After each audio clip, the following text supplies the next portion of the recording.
রাগের মাথায় আমি আমার সবচেয়ে প্রিয় টিমমেটকে হারিয়ে ফেলেছিলাম। আর জানো সবচেয়ে খারাপ ব্যাপারটা কি ছিল? যাওয়ার আগে সে এমন একটা কথা বলেছিল যেটা আজও আমার মনে আছে। প্রতিটা স্কোয়াডেই একটা না একটা নাম্বার 4 থাকে, যার গেম প্লে খুব একটা ভালো না, সে কোনো প্রো প্লেয়ার না, পাগলের মতো কিলও করতে পারে না, কিন্তু তবুও পুরো স্কোয়াডের প্রাণটা যেন সেই হয়। আমাদের স্কোয়াডেও ঠিক এমনই একজন ছিল। সে একটু নোব ছিল, রাজ দিতে ভয় পেত, আর প্রতি 2 মিনিট পরপরই কোনো না কোনো আজগুবি কথা শুরু করে দিত। কখনো পুরনো জোকস, কখনো ফেক কল আউট, আবার কখনো কোনো কারণ ছাড়াই হাসতে শুরু করত। সত্যি বলতে ওর এসব পাগলামির কারণেই আমাদের গেমটা এত মজার হয়ে উঠত। আর যখনই আমরা মারা যেতাম সবার আগে রিকল করানোর চেষ্টা করত সেই। একদিন আমরা একটা টুর্নামেন্ট ম্যাচ খেলছিলাম। সেদিন ওকে যেন অন্যরকম লাগছিল, জানি না কেন আমাদের থেকে একটু দূরে দূরে থাকছিল। রাগ করে আমরা একসাথে বললাম, ভাই আজ এত দূরে দূরে খেলছিস কেন?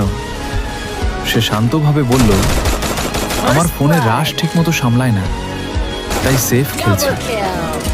আমরা বললাম, আমরাও তো সেফ খেলছি। হঠাৎ শত্রুরা চলে এলো, একসাথে আমরা 3 জনই মারা গেলাম। এখন শুধু নাম্বার 4 বেঁচে ছিল। আমরা স্পেকটেট করতে করতে রাগের মাথায় ওকে অনেক কথাই শুনিয়ে দিলাম।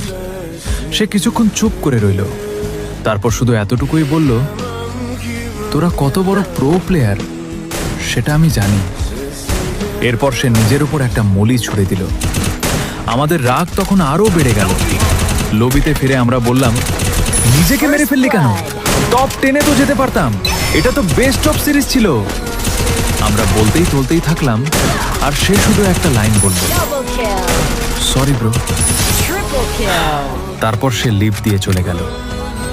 এরপর থেকে আর কখনো অনলাইনে আসেনি, কোনো ইনভাইটেরও রিপ্লাই দেয়নি। এখনো আমরা কখনো 2 জন, কখনো 3 জন মিলে স্কোয়াড খেলি, কিন্তু আমাদের নাম্বার 4 এর জায়গাটা আজও খালি।